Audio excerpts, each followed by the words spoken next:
Ready ആയിട്ടുണ്ട്. നല്ലവണ്ണം മസാലയൊക്കെ പിടിച്ച് നല്ലവണ്ണം റോസ്റ്റായിട്ട് നല്ലതായിട്ട് കിട്ടിയിട്ടുണ്ട്.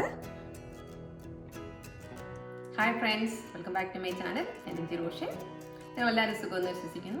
നമ്മൾ സുഖമായിട്ടിരിക്കുന്നു. അപ്പം നമ്മൾ ചെയ്യാൻ പോകുന്നത് ഞണ്ട് റോസ്റ്റാണ്. അത് നമുക്ക് എങ്ങനെ ഉണ്ടാക്കാമെന്ന് നോക്കാം. അപ്പോൾ ക്രാബ് റോസ്റ്റ് ഉണ്ടാക്കാനായിട്ട് ഞാൻ 1 കിലോ ക്രാബ് മേടിച്ചിട്ടുണ്ട്. അപ്പോൾ നല്ലവണ്ണം കഴുകി വൃത്തിയാക്കി നല്ലവണ്ണം വാഷ് ചെയ്തെടുത്തിട്ടുണ്ട്. ഇത് കണ്ടോ, നല്ല രസമുള്ള ക്രാബാണ് കിട്ടിയിരിക്കുന്നത്. അപ്പോൾ എനിക്കിന്ന് ഓഫായിരുന്നു. അപ്പോൾ ഞാൻ ഷോപ്പിങ്ങിനൊക്കെ പോയി അപ്പോൾ മാർക്കറ്റിൽ ചെന്ന് ഫ്രഷ് ആയിട്ടുള്ള ക്രാബൊക്കെ കണ്ട് അപ്പോൾ അത് 1 കിലോ മേടിച്ച് അപ്പോൾ എന്താണ് വീടിൻ്റെ കാലം. അപ്പോൾ ഇത് കണ്ടോ, ഞാൻ നല്ലവണ്ണം എല്ലാം കട്ട് ചെയ്തെടുത്തിട്ടുണ്ട്. ഇത് കണ്ടോ, ഈ കാലൊക്കെ നമുക്ക് ഒന്ന് ചെറുതായിട്ട് ഒരു കട്ടിംഗ് ബോർഡിൽ വെച്ചിട്ട് ഈ നമ്മുടെ കത്തി ഇങ്ങനെ തിരിച്ച് പിടിച്ചിട്ട് ഒന്ന് 2 തട്ട് കൊടുക്കുക. ഇതാ. അപ്പോൾ എന്നിട്ട് ഇത് നമ്മൾ മസാല ചേർക്കുവാണെങ്കിൽ ഇതിലേക്കൂടെയൊക്കെ നല്ലവണ്ണം മസാല ഉള്ളിൽ ചേർന്ന് കിട്ടും. ഞാൻ ഒന്നുകൂടെ കാണിക്കാം.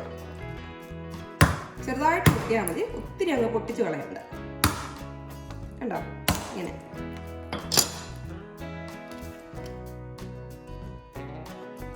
അപ്പോൾ നമ്മുടെ ഞണ്ട് റോസ്റ്റിനുള്ള മസാല നമുക്ക് റെഡിയാക്കാം. അപ്പോൾ അതിനുവേണ്ടി ഞാനൊരു ജാർ ഇവിടെ എടുത്തിട്ടുണ്ട്. അപ്പോൾ അതിലേക്ക് ഞാൻ ആദ്യം ഇട്ട് കൊടുക്കുന്നത് വെളുത്തുള്ളി കുറച്ചിട്ട് കൊടുക്കാം. പിന്നെ എടുത്തിരിക്കുന്നത് പെരിഞ്ചീരകവും കുറച്ച് കുരുമുളകും എടുത്തിട്ടുണ്ട്. അപ്പോൾ നമുക്ക് ഇതിലേക്ക് ഇട്ട് കൊടുക്കാം. പിന്നെ ചെറിയ ഉള്ളി ഇങ്ങനെ ചെറുതായിട്ട് കട്ട് ചെയ്തെടുത്തിട്ടുണ്ട്. അപ്പോൾ അത് നമുക്ക് ഇതിലേക്ക് ഇടാം. എന്നിട്ട് ഇത് നമുക്ക് ഒരു കുറച്ച് വെള്ളം ഒഴിച്ചിട്ട് നല്ലോണം ഒന്ന് ക്രഷ് ചെയ്തെടുക്കാം. അപ്പോൾ ഇത് ഉണ്ടാക്കാനായിട്ട് ഞാൻ ഒരു കറിച്ചട്ടി അടുപ്പത്ത് വെച്ചിട്ട് വെളിച്ചെണ്ണ ഒഴിച്ച് വെളിച്ചെണ്ണ നല്ലോണം ചൂടായിട്ട് വന്നിട്ടുണ്ട്. അപ്പോൾ അതിലേക്ക് നമുക്ക് ചെറിയ ഉള്ളി ഇട്ട് കൊടുക്കാം. ഞാൻ ചെറിയ ഉള്ളി നല്ല സ്മോൾ പീസസ് ആയിട്ട് കട്ട് ചെയ്തെടുത്തിട്ടുണ്ട്. അപ്പോൾ നമുക്ക് ഫസ്റ്റ് ഇട്ട് കൊടുക്കാം. പിന്നെ നമുക്ക് 2 പച്ചമുളക് ഇട്ട് കൊടുക്കാം. പിന്നെ കറിവേപ്പില. പിന്നെ ഇട്ട് കൊടുക്കുന്നത് ജിഞ്ചർ ഗാർലിക് പേസ്റ്റ്.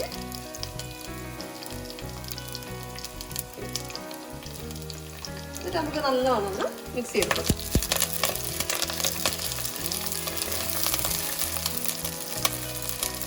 ഇനി ഇതിലേക്ക് ഞാൻ ആഡ് ചെയ്യുന്നത് സവാളയാണ്. ഇത് നല്ല സ്മോൾ പീസസ് ആയിട്ട് ഞാൻ ചോപ്പ് ചെയ്തെടുത്തിട്ടുണ്ട്. നമുക്ക് ആഡ് ചെയ്ത് കൊടുക്കാം. നമുക്ക് ഒന്ന് നല്ലോണം മിക്സ് ചെയ്ത് നല്ലോണം വഴറ്റിയെടുക്കാം. ഇനി നമുക്ക് ഇതിലേക്ക് കുറച്ച് ഉപ്പിട്ട് കൊടുക്കാം. അത് ഉപ്പിടുകയാണെങ്കിൽ ഈ സവാള പെട്ടെന്ന് വഴണ്ട് കിട്ടും. എന്നിട്ട് നമുക്ക് ഇതിൻ്റെ ഒരു പച്ചമണം മാറി വരുന്നത് വരെ നല്ലോണം മിക്സ് ചെയ്തൊന്ന് നല്ലോണം ഇളക്കി വഴറ്റിയെടുക്കാം. അപ്പോൾ നമ്മുടെ ഈ സവോള ഇതെല്ലാം കൂടെ നല്ലവണ്ണം വഴറ്റി വന്നപ്പോൾ ഞാൻ സൈഡിലേക്ക് മാറ്റി വെച്ച് എന്നിട്ട് അതിൻ്റെ മിഡിലേക്ക് നല്ലവണ്ണം വെളിച്ചെണ്ണ ഒഴിച്ചു കൊടുത്ത് വെളിച്ചെണ്ണ നല്ലവണ്ണം ചൂടായിട്ട് വന്നിട്ടുണ്ട്. ഇത് വേണം നല്ലവണ്ണം തിളച്ച് വന്നിട്ടുണ്ട്. അപ്പോൾ അതിലേക്ക് നമുക്കിനി മസാല ഇട്ട് കൊടുക്കാം. അപ്പോൾ ആദ്യം ഇട്ട് കൊടുക്കുന്നത് ഒരു 1/4 ടീസ്പൂണ് മഞ്ഞൾപ്പൊടിയാണ്. പിന്നെ നമുക്കിതിലേക്ക് 1.5 ടേബിൾ സ്പൂണ് മുളക് പൊടി ഇട്ട് കൊടുക്കാം.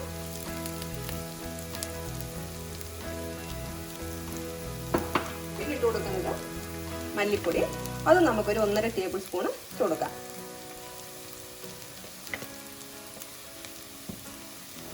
പിന്നെ ഇതിലേക്ക് ഞാൻ ഇട്ട് കൊടുക്കുന്നത് ഗരം മസാലയാണ്.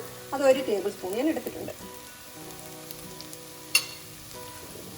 ഇതെല്ലാം കൂടെ നമുക്കിനി നല്ലവണ്ണം മിക്സ് ചെയ്ത് കൊടുക്കാം. എന്നിട്ട് ഇതിൻ്റെ പച്ചമണം ഒന്ന് മാറി വരുന്നതിന് വരെ നമുക്ക് നല്ലവണ്ണം വഴറ്റിയെടുക്കാം.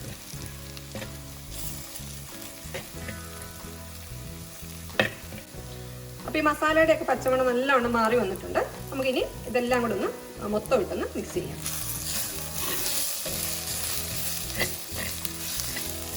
ഇതിലേക്ക് നമുക്ക് കുറച്ച് തക്കാളി ഇട്ട് കൊടുക്കാം. തക്കാളി ഞാൻ ചെറിയ പീസായിട്ട് കട്ട് ചെയ്തെടുത്തിട്ടുണ്ട്. ഇതിലേക്ക് നമുക്ക് ഇട്ട് കൊടുക്കാം. എന്നിട്ട് നമുക്കൊന്ന് മിക്സ് ചെയ്യാം. എന്നിട്ട് നമുക്ക് അപ്പോൾ ഇനി ഇതിലേക്ക് ഞാൻ ആഡ് ചെയ്യാൻ പോകുന്നത് നമ്മൾ നേരത്തെ മിക്സിയിലിട്ട് ക്രഷ് ചെയ്തെടുക്കാം. ആ മിക്സും കൂടെ നമുക്ക് ഇതിലേക്ക് ഇട്ട് കൊടുക്കാം.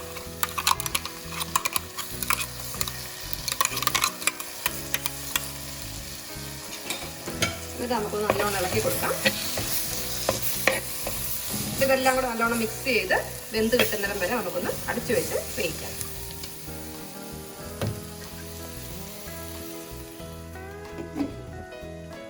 നല്ലോണം വെന്ത് വന്നിട്ടുണ്ട്. കണ്ട തക്കാളിയെല്ലാം നല്ല സൂപ്പറായിട്ട് വെന്തിട്ടുണ്ട്. പിന്നെ ഇതിലേക്ക് നമുക്ക് നമ്മുടെ ക്രാബ് ഇട്ട് കൊടുക്കാം.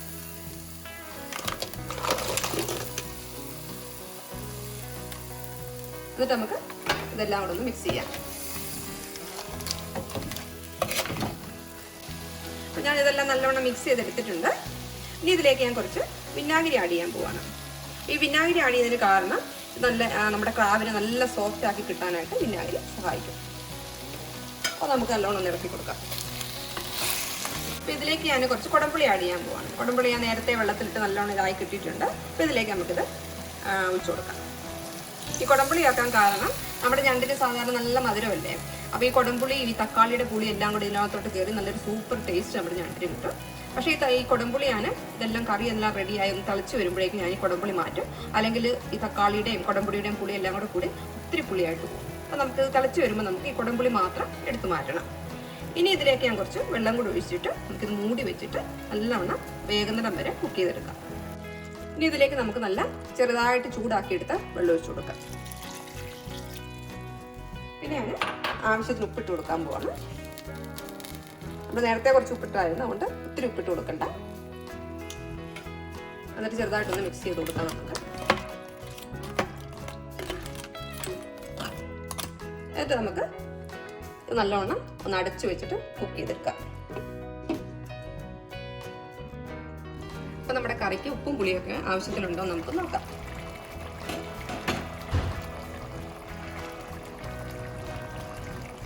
നല്ലവണ്ണം പുളിയും ഉപ്പും എരിവും എല്ലാം നല്ലവണ്ണം പിടിച്ച് കിട്ടിയിട്ടുണ്ട്.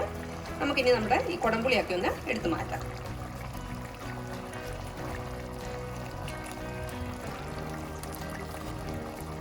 അപ്പം നമ്മുടെ ഞണ്ട് റോസ്റ്റ് ഇവിടെ റെഡി ആയിട്ടുണ്ട്. നല്ലവണ്ണം റോസ്റ്റ് ചെയ്ത് നല്ല സൂപ്പറായിട്ട് ഇവിടെ കിട്ടിയിട്ടുണ്ട്. നമുക്കിനി ഇത് ടേസ്റ്റ് ചെയ്ത് നോക്കാം. ടേസ്റ്റ് ചെയ്യുന്നതിന് മുന്നേ നിങ്ങൾ എൻ്റെ ചാനൽ സബ്സ്ക്രൈബ് ചെയ്യാത്തവരാണെങ്കിൽ എല്ലാവരും എൻ്റെ ചാനൽ സബ്സ്ക്രൈബ് ചെയ്യുക. എൻ്റെ വീഡിയോസ് ഇഷ്ടപ്പെടുകയാണെങ്കിൽ എൻ്റെ വീഡിയോസ് ലൈക്കും ഷെയറും ചെയ്യുക. അപ്പം നമുക്കിതൊന്ന് സെർവിങ് പ്ലേറ്റിലേക്ക് മാറ്റാം.